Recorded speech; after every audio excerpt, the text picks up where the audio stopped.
I love February. It's Aquarius season, which my daughter and I both are. Yes, we had fabulous birthdays. Thank you very much for asking. And I love love, so I really delight in seeing all the little teddy bears and hearts and chocolates and roses and all the other little cliches. So, for this month of celebrating love and celebrating myself, I thought it would make for some juicy content to bring y'all in on some intimate moments between me and one of my top loves, stationery.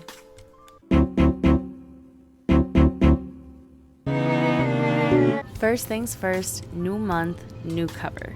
That is not always the case for me, but I just so happen to have this Shakespeare themed cover from Hobonichi that I thought would be perfect for February, and honestly this other cover I've been using has been getting on my nerves. I got this red Midori clip band to compensate for its lack of closure, and I got the one that's sized for A6, but somehow it's just a little too tight, and I'm always worried that either my cover or my planner are going to end up damaged because of it. Plus, the paint from the cover has come off on my weekly supplement and onto my planner itself, and it's just a really unfortunate aspect that I've found about the Superior Labor products is that I just find them to be way more attractive than they are functional. I guess I can't say it didn't do its job though. As you can see, my planner is still in pristine condition and there's no bending of the spine or anything like that, which was really my big worry. And when I was taking out the translucent sticky notes from Hobonichi, you could see that the cover has no corner pocket that would be able to accommodate a Hobonichi page keeper to serve as the closure. So if anybody else has any other ideas, feel free to discuss or give them to me. I know there's that, I think it's Rivet Laccio or something like that band. I'll put the text on the screen of another closure option. But Hobonichi has been sold out of them, I think, for a little bit, at least in one of the sizes or my preferred color. And also, it's just, I don't like that it doesn't stay on or in the planner. It's like this separate thing that once you take it off to open your planner, you have to keep track of it, and I don't like that. So for most of the video, I want to cut out the parts that aren't that visually interesting. Like, for example, this footage right here would be cut out if it was later in the video, but since it's now in the video, I want to use this time to talk to you guys and say that I am doing a different editing process for this video because I have found that the way I have been editing my videos is simply not sustainable. It takes me too long, and so this is a new thing. I had an idea for a video and I gathered all the footage that I figured I would need, and now all the footage is in my video editing software is the phrase I believe I was looking for. And so now I'm just going through all the footage and giving my narration, I suppose you can say. I hope you don't mind that I'm giving you some behind the scenes info. I just figure that if you're subscribed to me and you see that I only have 2, 3, 4 videos on my channel, you're aware that I'm new, and that's probably part of the excitement of subscribing, right? I mean, that's how it goes for me, at least. Like, for me, I'll say it from a creator's perspective who has been a viewer for a long time. You're not just subscribing to the content that I say I plan on putting out, but you're also kind of subscribing to be able to witness my growth from the beginning, the evolution, if you will. I think that's really exciting. So let me know what you think about this format, if this is pleasant for you. Any other feedback that you would have, I would greatly appreciate. And with the power of editing, I've now finished putting the ribbon bookmarks where they belong, and I'm showing you how chonky this thing is. Honestly, I thought everything would be less chonky in this cover because I know it can accommodate really, really thick Hobonichis, and I've barely pasted anything in there. Although I will say that weekly supplement is thicker than the regular blank memo pads, and the translucent sticky notes holder is quite thick as well. So At least I don't have to have an additional little accessory to keep my EDC pen thanks to the butterfly pen loops on this thing. And really, I think that's all that's left to say. I don't like this setup as much as I thought I would, but the good thing is I do like it more than my previous one, so we're moving in the right direction. This is a fresh manicure that I did myself, so don't mind the paint on my skin while I show you my little haul from Yoseka Stationery that I got myself for my birthday. I didn't have the self-control to wait to open it until I was set up to film, so it's not a true unboxing, but I put everything back in there as if we're opening it for the first time. So here are all the pens I got. I'll give more details on them later on in the video. And I also got this awesome stamp designed by Authn at Yoseka. I'm so excited about it because I don't know why, but I hate the usual anagram. The quick brown fox jumped over the lazy dog. I don't know, it's just basic to me. So otherwise I would have gotten his first stamp, but I'm glad to have this alternative. I love it. And I also got some ink samples because I wanted to get a nice red for this Valentine's Day season, and I wanted to make sure that I was ready for transitioning into some spring colors in my fountain pens as well. And like most stationery shops, the little stickers and other little free goodies that come in Yoseka orders are so good. So one of the best parts about ordering new stationery is having the excuse to pull out what I call my stationery playground. And I call it that because it's really just my place of low pressure testing out any new stationery that I have. It has no goal other than that. I can write whatever I want with whatever I want. So I'm using this cute little friction stamp of a package to write the day that my order arrived. And of course I had to use one of my new pens for this. This one looked really different when I saw it online, and it looked even more different and interesting when I saw it in person. Like, it reminds me of like an 80s sampler toy. I know that's so specific. Any piece of 80s tech, really. I promise I'm going to swatch all the pens and write out what they each are later on in the video, but right now we're moving on to the part where I'm using Authen's stamp for the first time, and I'm using a Shashihara ink pad, which come highly recommended for Hobonichi users. It was kind of surprising to me at first because I thought there was a lot of ghosting, but then I tried a different ink pad and it was a lot worse. So I'm a fan of Shashihara.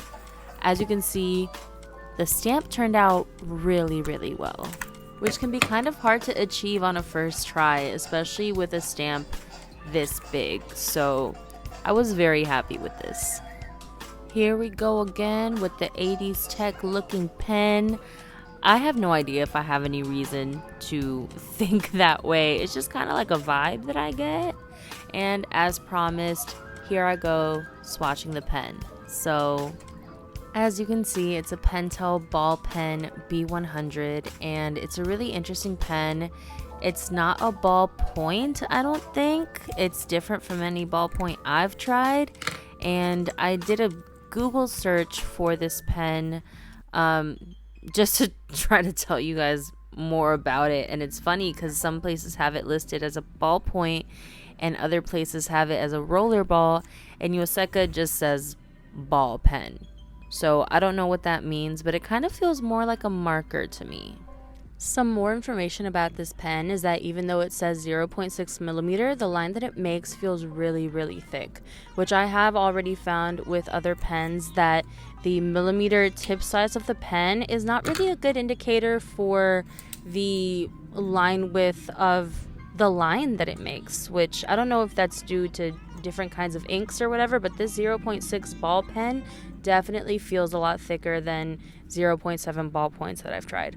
Also, this pen is super lightweight, and I just got it because I like the color really and the 80s vibe. But let's move on because oh my god, these other pens. The Pilot Multiball is a really popular write on any surface kind of pen. I've already had one in medium and I loved it. It just felt a little too thick and I lost it. So I got the fine one instead. It writes really smoothly and I have a left-handed friend who loves it because it dries really fast too. The Uniball 1 and the Uniball 1P are essentially the same pen, at least the ink inside is the same. The only thing that's different between these two pens are, of course, the bodies. So the Uniball 1P, which I believe stands for petite, is shorter and chunkier, and it feels so good in the hand. This is one of the main reasons why I made this order from Yoseka, is because I was so intrigued by the pen bodies, and I really love gold. I do not like silver at all, so when I saw this rose gold option, I just had to jump on it, and I really only got the Uniball 1 to meet the $40 free shipping threshold. So now that I've tried the Uniball ones, I can say that they skip a little bit too much for my preferences. I've heard other people say that as well. I know I'm not the only one, so I mean, they work really, really, really nicely when they work. Like, I can kind of see why people love them, but they skip too much for me to personally stand them. Except for the Uniball 1P. I mean, I'm not a stan. I kind of stand the body a little bit. I love the way this feels in the hand. Alright, so obviously next thing I gotta do after swatching my pens is swatching my new inks. So I've just pulled out this little passport sized lightweight insert from Traveler's Company, and I chose this one for my ink swatches because for me, I'm not super meticulous about keeping track of my inks and testing them, or methodical as I see other people being on YouTube. So I just really wanted a little booklet to hold, to be able to reference what all of my colors look like when they are on paper. And also because this passport size Traveler's Company insert is made with Tomoe River paper, so it's really good for showing the properties of the inks. As you can see, Auth and Stamp takes up quite a bit of space on the page. I mean, it's a small page, so if I put the stamp on the same side, I would definitely only be able to fit 2, but I think maybe I can fit 3 if I alternate which side I put the stamp on. I think I forgot to press record when I was swatching this first ink, the red one I got for Valentine's Day, so I'm just going to insert a photo here, and we're going to move on to the next inks. Like I had mentioned previously, I got these inks in preparation to ink 3 fountain pens for the coming season. And I don't ink them by the, spring, summer, winter season. For me, it's more like Halloween season, Thanksgiving season, Christmas season, New Year's season, Valentine's Day season, and then this one will actually be spring. I think I'm probably going to go through a little bit more than 3 colors in spring, but these are going to be the ones that I start with. I got this blue to kind of represent the rainy days of spring. This one looked most rain-like to me and moody. And of course I had to get a green for St. Patrick's Day, but also because spring. I like to go to Yoseka for my ink samples because other places that also offer ink samples are pretty much purely pen places, so it's a little harder to reach their shipping minimum with things that I really, really, really, really want. Whereas with Yoseka, they have all different kinds of beautiful stationery, so it's really convenient that whenever I want ink samples, I can pick them out, get a few other little things that I'm really excited about, and easily reach their shipping minimum. Plus, they're the only online shop that I know of that does these little glass jars rather than the regular plastic ink sample vials. Not only are they much more beautiful, but Yoseka allows you to send them back when you have 10 of them and you get a free ink sample. So it's good for you, it's good for the environment because you're reusing glass rather than gathering plastic. And it's great for your space because you never have to have more than 9 of those pesky little ink sample containers cluttering your space. I think Yoseka is just, to use video game terms, so freaking OP in the stationery store space. I love them. I think they have geniuses. I think they really love stationery and understand stationery lovers. And they're there for us, constantly innovating and making our lives a little better. Jet pens is also amazing though. That's where my second birthday gift to myself haul is from. This one is actually a true unboxing, and here's everything I got at a glance. And now I'm able to turn on my light. I couldn't do it before because my address would show through the ink of the plus roller Keshipan that I used to try to conceal my address.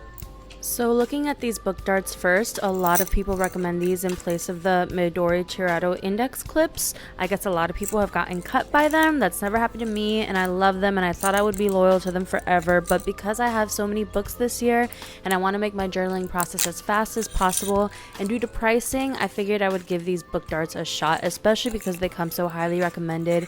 And I was surprised to find that they are just as thin as the Midori index clips. And I don't know why I thought these would open and close, but they actually just slide on the page, similar to the index clips. And they do look like they'd be way less likely to damage a page. I have had a Midori index clip damage a page or two before. Side note, I think Jet Pens is probably too big and busy to do really thoughtful and personalized packaging the way smaller stationery stores do, but the comics that always come on their invoices almost make up for it. So yeah, my only worry with the book darts at this point is that they might be a little too inconspicuous to make flipping to your page as instant as I would like for it to be. My next item is the one that I'm writing with, and it's just a different color of the Uniball 1P that I got from Yoseka as well. If I really like a pen or think I'm really gonna like it, I usually get 2, and that worked out really well in this case because I could not choose between these 2 colors, and I like that these 2 different colors have 2 different tip sizes as well. Next up, we have these adorable sticky notes from Mindwave. I wanted them the last order I got from Jet Pens, but they were sold out at that point. I was so happy that these were back in stock. I mean, the last time I got the parakeet ones anyway, which is just like 1% less cute, but I'm so happy to have the Stingray. Y'all know I be on my mermaid-ish, and they're just so cute. I love that they turn into a stand. Like, you don't even have to use them for them to contribute to your life. You can just put them on your desk and you can look at them and smile back at them. This next item is really exciting because it allows you to carry 3 different colors for your stamps within a super portable form factor. This is the Inky Pen Stamp Pads by MU, and I got the color set 04.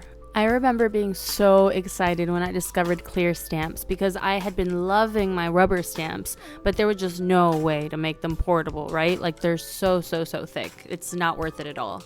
But clear stamps are so thin, you can easily carry around a few different sheets of them at a time, and even the acrylic block that you have to mount them on is still like less than half the width of my smallest rubber stamp, of my most portable, thinnest rubber stamp.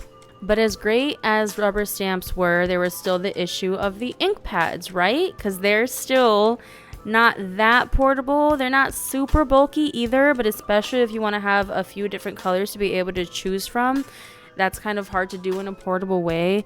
The Soromame ink pads from VersaCraft are honestly quite awesome. I still love them. But the MU Inky pen stamp pads are even better if portability is your priority. Speaking of portability, I've been trying to get my hands on this tiny little pair of scissors for my Yuruliku 3 pen case for the longest time. They are by Tools to Live By, and they are the 3-inch scissors in gold. There's also a Teflon black, and a lot of places stock these, but they're oftentimes out of stock. They're really popular though. A lot of people recommend them, and I'm no different. I absolutely love them, have no complaints about them. They cut really nicely and cleanly. They're tough and strong, and they feel really comfortable in the hand. Granted, my hands aren't that big, but they're also not that small. In my opinion, they're better in just about every way than the pen type of portable scissors, although I am a huge fan of the Reime Pen Cut Premium scissors. But in terms of portability and style / aesthetic and strength and quality of the blades, I am just in love with these little scissors, and I love how they look inside my pen case.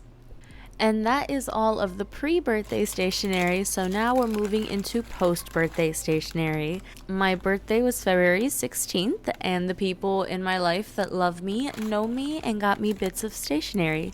So my husband got me these super cool, vintage-looking, super textured stickers, and he also got me these silly little foods with faces stickers that I love, especially the fries, because he said they're salty fries.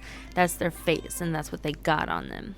These next gifts were given to me by my friend Sarah, as in Sarah Carroll, as in the beautiful human being that is behind some of the art on my channel. She got me this beautiful card that's formatted to look like a newspaper called the Good News Times. I think it's an awesome idea and it's beautifully executed, and now this goes from just a celebratory birthday card to a little bit of paper with uplifting messages that I can come back to over and over and over again for a little dose of positivity in my life. So I love this. And you guys don't get to see the birthday message because that's for me. Next, I got some more food with faces stickers, but more specifically, they're fruits. And to me, they're really giving fresh, fit, fun summer, but we're not taking ourselves too seriously, right? Like, we're just lightheartedly taking care of ourselves to be the best humans, or little fruits, to be the best little fruits we can be. Sarah also got me a Midori paintable rotating stamp, which was super exciting because I love these, but I've never told her that, and I don't think I've shown them on my channel, but I brought out the two that I already have.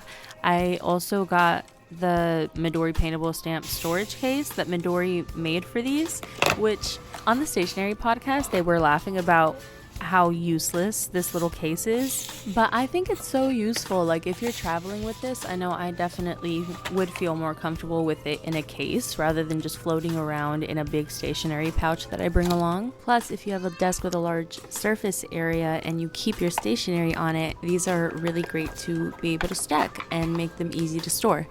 Although that's not my case, and I don't travel with these very often, so the case is actually a little useless for me. I thought that the two cases kept two Midori paintable stamps, but it turns out that one of them is actually holding my date stamp.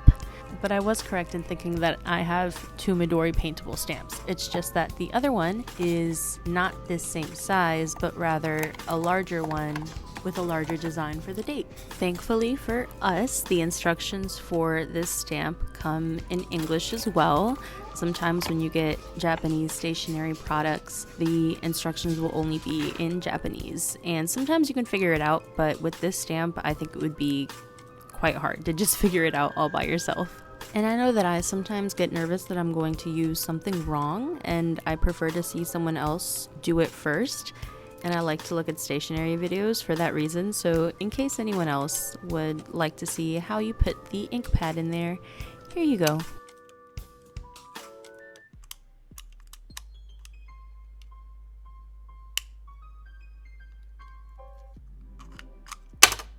Now comes the fun part where I use my new stationery and journal about it in my stationery playground.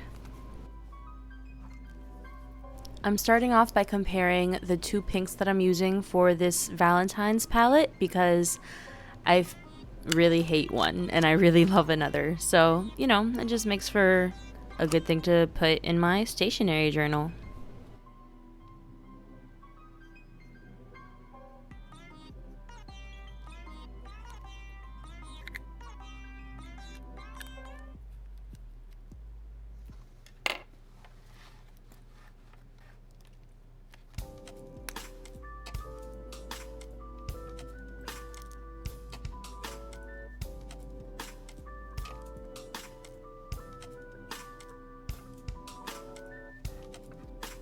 And of course, I'm using my new rotating stamp to help liven up the page a little bit, and it's working quite nicely, I'd say.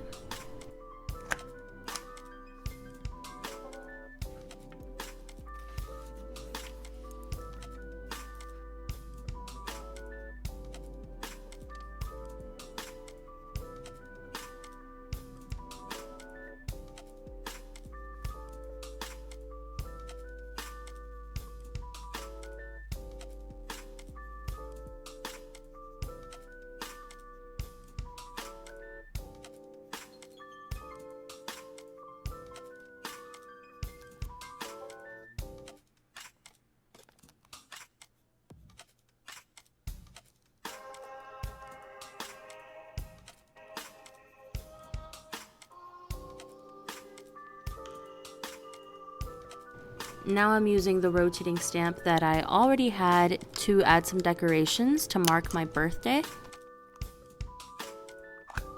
But I wasn't careful enough and the stamps ended up quite far from where I actually wanted them to be, but that's okay.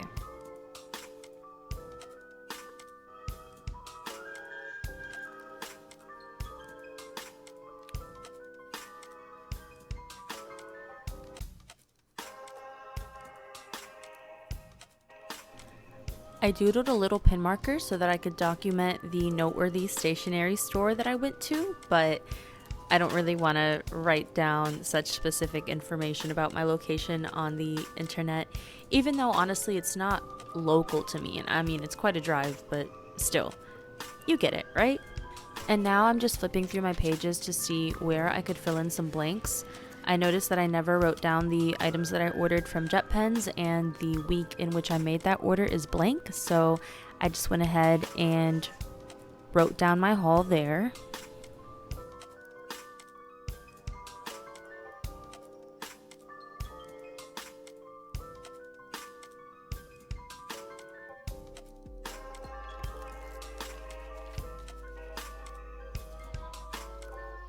I noticed that I only wrote the anagram that goes with auth and stamp in one of my Valentine's palette colors, so I decided to write it out with my other colors as well, just to fill in some space and see them cleanly in one place. Here I have a wish list because sometimes the only thing that happens in my stationery life really is that I start lusting over a new item, but I changed my mind about this item. Finally, we have the little haul that I got myself for my birthday at that stationery store that I mentioned earlier. I got this Odo wooden mechanical pencil lead holder that I have been thinking about ever since I decided that I wanted to put together a kit for watercolors. I thought a regular mechanical pencil wouldn't give me enough line variation, and then a regular wooden pencil would be frustrating to have to sharpen all the time. So a lead holder allows me to have the best of both worlds, since the lead sharpener is so teeny tiny. Although, I'll be honest, I do not know how to use it yet. But I promise I'll learn before I put the kit together, which will probably be when it gets warm outside. Like, consistently. I also got this MT washi tape that mysteriously appeared on the screen. I just took the items out of the bag in a really wonky order. I don't know why I went from the lead holder to something unrelated to something related to the lead holder. That was silly of me. But anyway, obviously the washi tape is different shades of pink with hearts all over it for Valentine's Day. And now that I stuck the washi tape into my stationery playground, that concludes this video on my stationery adventures in February. I hope you enjoyed your time here. If you have any feedback on how I can make my videos more enjoyable, please let me know. I've really been enjoying this new little YouTube hobby of mine, and I want to grow in it as much as I can. Thanks again for being here, and I'll see you next time.